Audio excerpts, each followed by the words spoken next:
우리에게 아주 익숙한 CF송이 하나 있습니다. 참깨빵 위에 순세고기 패티 2장 특별한 소스 양상추 치즈 피클 양파까지. 그런데 이 노래의 역사는 무려 1974년까지 거슬러 올라갑니다. Two all beef patties, special sauce, lettuce, cheese, pickles, onions, and a sesame seed bun. 도대체 이 햄버거가 뭐길래 각 나라의 통화 가치를 비교하기 위해 나라별 빅맥 가격을 달러로 환산한 빅맥 지수를 사용하고 있습니다. 전 세계적으로 약 37,000개의 매장을 세워 세계에서 매장이 가장 많은 프랜차이즈 2위를 기록한 브랜드. 이번 브랜드 백과사전은 맥도날드에 대한 이야기입니다.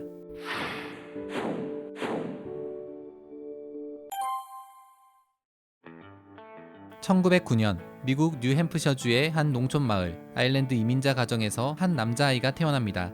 이 아이의 이름은 리차드 제임스 맥도날드. 훗날 그의 형 모리스 제임스 맥도날드와 함께 맥도날드 레스토랑을 설립한 바로 그 맥도날드 형제입니다. 하지만 어릴 적 이들의 가정은 아주 가난했습니다. 아버지 패트릭 맥도날드는 뉴햄프셔주 맨체스터에 있던 GP 크래프트 신발 공장에서 일하다가 해고당하게 되는데 연금도 받을 수 없었습니다. 비참한 상황에 시달리던 어린 맥도날드 형제는 이런 결심을 했다고 합니다. 우리 50살 되기 전에 백만장자가 되자. 두 형제에게는 꿈이 있었습니다. 바로 영화 감독과 제작자가 되는 것. 그래서 두 형제 모두 고등학교를 졸업한 뒤 캘리포니아주 할리우드로 거처를 옮겼습니다. 그리고 함께 한 무성영화 스튜디오에 들어가서 세트를 만들고 옮기는 일을 시작했습니다. 이곳의 페이는 주급 $25 정도가 전부였지만 그들은 아낄 수 있는 건 최대로 아끼고 아껴서 돈을 모았습니다. 그렇게 1930년 로스앤젤레스 외곽 20마일 지점에다가 모은 돈과 은행 대출로 750석 규모의 영화관 하나를 차리게 됩니다. 맥도날드 형제는 영화관에 스낵바도 하나 만들어 야심차게 백만장자의 꿈을 꾸면서 영화관의 이름을 비콘이라고 바꿨습니다. 그런데 1929년부터 미국을 강타한 경제 대공황의 여파로 영화관의 매출은 계속 바닥을 쳤습니다. 이들은 혹시라도 은행이 영화관을 압류할 경우를 생각해 뒷마당에 약간의 은을 묻어놓기도 했다고 합니다. 그리고 7년 후인 1937년 두 형제는 버티다 못해 결국 영화관을 팔아버리게 되는데 경제 대공황으로 어려운 시기 가운데에도 유일하게 장사가 잘 되던 가게가 있었습니다. 바로 핫도그 가게.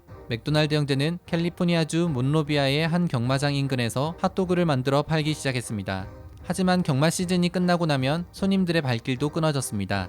그래서 주로 노동자들이 많이 살고 있는 샌 버너디오 지역으로 옮겨서 핫도그 가게를 오픈하기로 결정했습니다.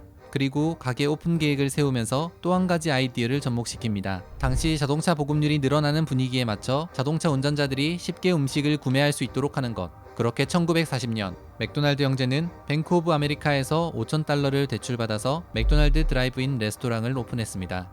그리고 곧 손님이 몰리기 시작하면서 두 형제는 1년 새 $40,000씩의 매출을 기록하게 됩니다.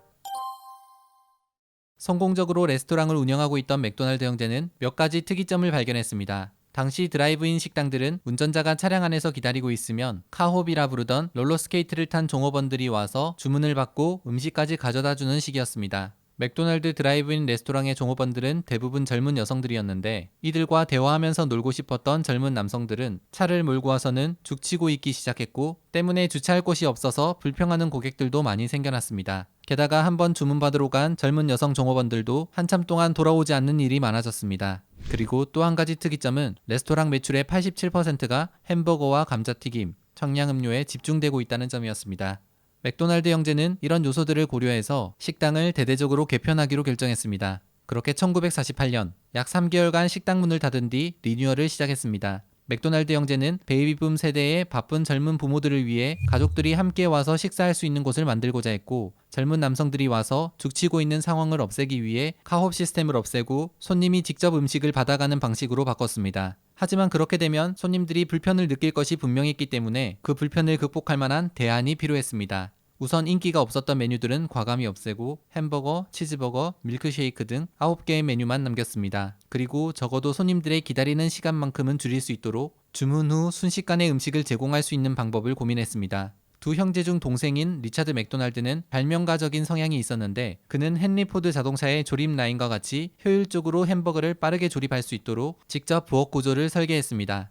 테니스 코트에서 부엌의 크기와 동일하게 분필로 그림을 그린 뒤 몇 시간 동안 메뉴와 직원들의 동선을 고려하여 부엌 위치를 수정해 갔습니다. 아주 커다란 그릴을 설치하여 한 사람의 직원이 여러 개의 햄버거를 동시에 조리할 수 있도록 했고 동일한 소스를 드레싱할 수 있는 장비를 사용하여 모든 햄버거의 일정한 맛을 유지하도록 했습니다. 그렇게 탄생한 것이 바로 스피디 서비스 시스템. 이전에는 주문한 뒤 20분을 기다려야 음식이 나왔지만 스피디 서비스 시스템은 주문한 지 단 30초 만에 음식이 나오는 말 그대로 혁명적인 방식이었으며 게다가 햄버거는 단돈 15센트밖에 하지 않았습니다. 물론 처음에는 차에서 내려야 한다는 불편함 때문에 많은 손님들이 불평했지만 시간이 흐르자 엄청난 속도로 제공되는 값싼 햄버거가 입소문을 타면서 맥도날드 형제의 레스토랑은 문전성시를 이루게 됩니다. 그리고 1952년 아메리카 레스토랑 매거진의 대박난 식당으로 소개되기도 합니다. 맥도날드 형제는 스피드 서비스 시스템이 프랜차이즈에 잘 어울린다고 생각했고 그렇게 1953년 애리조나주 피닉스에 맥도날드 두 번째 매장이 세워지고 캘리포니아주 다우니에 또 다른 매장이 세워지는 등 다수의 프랜차이즈 매장이 생겨났습니다. 하지만 문제는 맥도날드 형제가 직접 운영하는 레스토랑과 달리 프랜차이즈 매장들은 품질 유지가 되지 않았으며 메뉴도 매장마다 제각기 달랐기 때문에 맥도날드 형제는 프랜차이즈 사업에 대해 회의를 느끼고 있었습니다. 그러던 1954년 한 남자를 만나게 되면서 맥도날드가 또 한 번의 전환점을 맞게 됩니다. 1902년 일리노이주 시카고에서 태어난 레이 크록. 그가 바로 지금의 맥도날드 프랜차이즈가 있게 한 인물입니다. 크록은 미국이 1차 세계대전에 참전할 당시 미성년자였지만 나이를 속여 적십자 구급차 운전기사가 되기도 하는데 그때 함께 근무하던 동료 중 한 명이 월트 디즈니였다고 합니다. 아무튼 그는 어려서부터 종이컵을 팔기도 하고 플로리다에서 부동산 중개일도 했으며 피아노 연주일도 하는 등 다양한 일을 하며 자랐습니다. 그러다 2차 세계대전 이후에는 푸드 서비스 장비 제조업체인 프린스 캐슬에서 일했습니다. 크록은 당시 프린스 캐슬에서 새롭게 출시된 한꺼번에 5잔의 밀크쉐이크를 만들 수 있는 멀티 믹서를 판매하고 있었는데 해밀턴 비치에서 나온 저가형 믹서와 경쟁하면서 가격은 떨어지고 판매량은 줄어들어 힘들어하고 있었습니다. 그러던 어느 날 크록은 샌 버너디노에 있는 한 레스토랑에서 밀크쉐이크 멀티 믹서 8대를 주문했다는 얘기를 듣고 깜짝 놀랐습니다. 그리고 도대체 어떤 곳인지 궁금해서 직접 그 레스토랑을 찾아가는데 또 한 번 크게 놀라고 말았습니다. 지금까지 영업을 다니면서 수천 개의 식당을 봐왔지만 맥도날드 형제의 레스토랑과 같이 깨끗하고 전문적이고 체계적인 곳은 본 적이 없었기 때문입니다.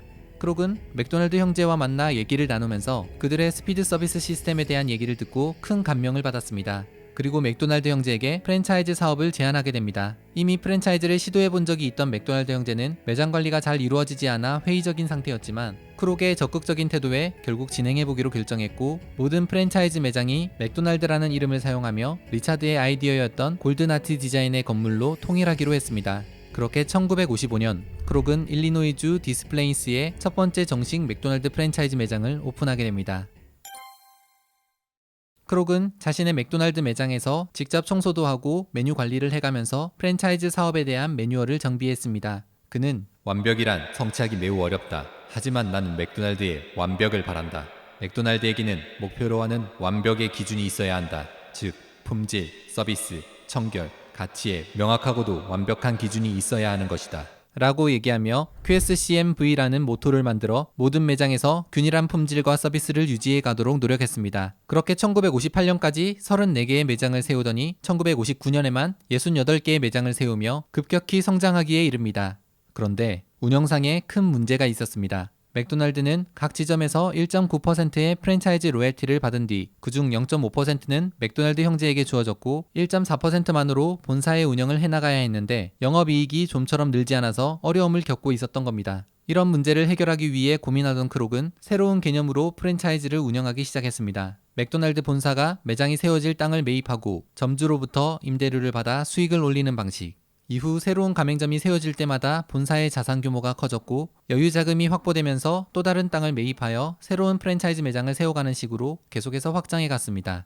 그런데 1961년 회사가 성장해 감에 따라 맥도날드 형제와 크록의 갈등도 점점 심해졌습니다. 맥도날드 형제는 철저하게 품질 관리가 가능한 수준의 소수 정예 가맹점만 유지하길 원했지만 크록은 미국 전역에 세워진 교회의 십자가들처럼 맥도날드의 황금아치를 전국에 세우고 싶어 했습니다. 결국 크록은 맥도날드 형제들로부터 0.5%의 로얄티와 상표권, 황금아치 디자인 등 사업에 관련된 모든 권리를 인수하기로 결정했습니다. 당시 맥도날드 형제는 현금 270만 달러를 요구했는데 이는 약 15년간 받을 로열티의 총액 정도로 엄청난 금액이었습니다. 크록의 변호사들은 너무 비싼 금액이라며 반대했지만 크록은 맥도날드의 가능성을 생각하며 거래를 진행하게 됩니다. 이로써 맥도날드 형제는 세금 떼고 각자 100만 달러씩 받게 됐고 어릴 적 결심했던 100만 장자의 꿈을 이루게 되었습니다. 그리고 드디어 경영권을 완전히 차지하게 된 크록은 이때부터 본격적인 맥도날드 홍보를 시작하면서 여러 가지 맥도날드의 상징들이 탄생하게 됩니다.